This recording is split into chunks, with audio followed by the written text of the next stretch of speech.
కష్టం వస్తా ఉంది. మళ్ళా బోర్ బండ్లు తెచ్చుకోవడం, మళ్ళా నీళ్ల కోసం బావులు పూడికలు తీయడం, మళ్ళా గోసెలు మోపైనాయి. ఇప్పటికైనా ఆలోచించండి. ఇలా కాంగ్రెస్ ఏ రకంగా మనని ఇలా అన్యాయం చేస్తుందో. ఆనాడు కేసీఆర్ గారు రైతుల పాలిట ఆయన ఆపద్ బాంధవుడుగా కేసీఆర్ గారు నిలిచిండు. ఆనాడు కేసీఆర్ 24 గంటల కరెంట్ ఇచ్చింది కేసీఆర్, రైతు బంధు పెట్టింది కేసీఆర్, రైతు బీమా పెట్టింది కేసీఆర్, 24 గంటల కరెంట్ ఇచ్చింది కేసీఆర్, ఎరువులు ఇచ్చింది కేసీఆర్, కాళేశ్వరం నీళ్లు ఇచ్చింది కేసీఆర్. రేవంత్ రెడ్డి వచ్చిండి, అన్ని పోయినాయి ఒకటొకటి. ఆనాడు కేసీఆర్ ఆపద్ బాంధవుడుగా మారితే ఈ రేవంత్ రెడ్డి రైతుల పాలిట రాక్షసుడుగా మారిపోయింది. అలా నీళ్లు పోయినాయి, యూరియా పోయింది, రైతు బంధు పోయింది, కరెంటు పోయింది, రైతు బీమా పోయింది. ఒకటొకటి ఉడవీక్తా ఉన్నాడు. ఒకటొకటి కేసీఆర్ ఇచ్చుకుంటా పోతే రేవంత్ రెడ్డి ఒకటొకటి తీసుకుంటా పోతున్నాడు. నేను చెప్తుంది నిజమా కాదా మీకు తెలియదా? బాయిల కాడ మున్పట్లకి కరెంట్ వస్తున్నదా? మున్పట్లకి ఎరువులు దొరుకుతున్నాయా? నీళ్లు వస్తున్నాయా? రైతు బంధు 3 పంటలు ఎగ్గొట్టలేదా? రైతు బీమా ఆగలేదా? ఒక్కసారి మీరే ఆలోచించండి. అందుకే మళ్ళీ మన కేసీఆర్ రావాలి. వీళ్ళందరూ ఒకటే మాట అంటున్నారు, ఈ స్కామ్ల ప్రభుత్వం పోవాలి, మళ్ళా స్కీమ్ల కేసీఆర్ మా ప్రభుత్వం రావాలి అని ఇవాళ రైతులు కోరుతున్నారు. కాంగ్రెస్ వాళ్ళు ఇంత మాట్లాడుతున్నారు. మీరు వచ్చినాక పెదవాగు, ఖమ్మం జిల్లాలో పెదవాగు కొట్టుకపోయింది. ఎస్ఎల్బిసి ప్రాజెక్టు కుప్పగూలి 8 మంది అనలే చచ్చిపోయిండ్రు. మన వట్టెం పంప్ హౌస్ మునిగిపోయింది, సుంకిశాల కూలిపోయింది. దేని దగ్గరికి ఎన్డీఎస్ఏ పోదు, ఏడ ఎంక్వైరీ చేయరు.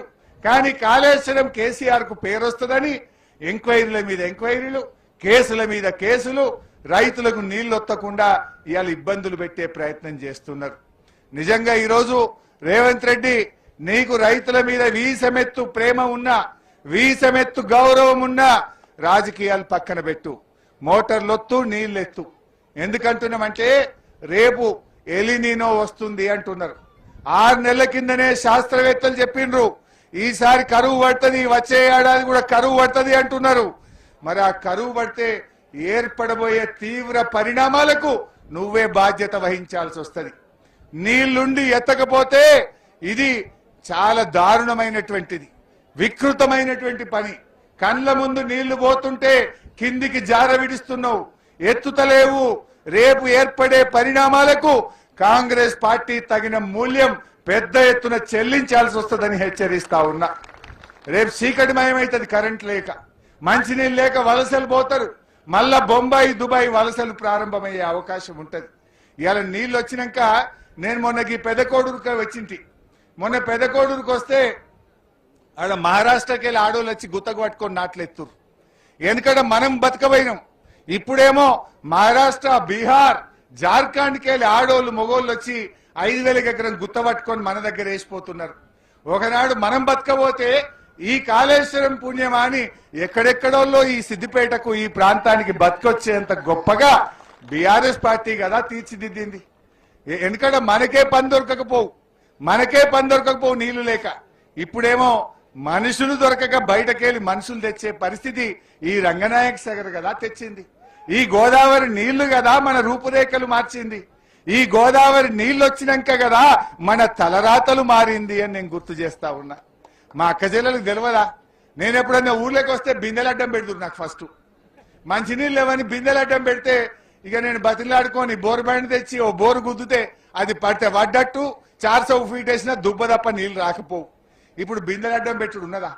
కాలడ్డం పెడితే నీళ్ళు వచ్చేటట్టు చేసుకున్నాం కదా, గా నీళ్ళ కరువు లేకుండా చేసుకున్నాం కదా. కానీ ఇలా రేవంత్ రెడ్డి వచ్చినాక మళ్ళా పాత రోజులు తెస్తున్నాడు. పాత రోజులు తెస్తా, ఇందిరమ్మ రోజులు తెస్తా అంటే గివ్యా మళ్ళా కరెంటు కోతలు, మళ్ళా నీళ్ల కోతలు, మళ్ళా బిందెలు అడ్డం పెట్టుడు, మళ్ళా ఎరువులబ్బు తిప్పలు, గీ గోసలు అవి నువ్వు తెచ్చేది. ఇవాళ దయచేసి ఆలోచన చేయండి. ముఖ్యంగా ఇలా ఈ ప్రభుత్వాన్ని మనం హెచ్చరించేది ఒకటే, బేషిజాలొద్దు, దయచేసి నీళ్లు ఎత్తండి. ఏం కాదు, ఏదో భద్రాచలం కొట్టుకపోతుందని తిక్క మాటలు మాట్లాడకు. ఇప్పటికే రాముల వారు నీ మీద కోపంగా ఉన్నాడు. ఎందుకంటే రాముల వారి మీద ఒట్టు పెట్టి నువ్వు రుణమాఫీ చేయలే. నువ్వు ఎట్లా ఓడిపోతావని మళ్ళా రాముల వారి మీద ఒట్టు పెట్టి 117 గెలుస్తాను బొంకుడు మాటలు మాట్లాడినావు. ఇప్పుడేమో కాళేశ్వరం మోటార్ వస్తావయ్యా అంటే రాముల వారి గుడి కొట్టుకపోతుందని అన్ని అబద్ధ ఫాల్తు మాటలు మాట్లాడుతున్నావు. 29 లక్షల క్యూసెక్కుల వరద వస్తే కూడా రాముల వారి గుడి భద్రంగానే ఉన్నది అన్నారు.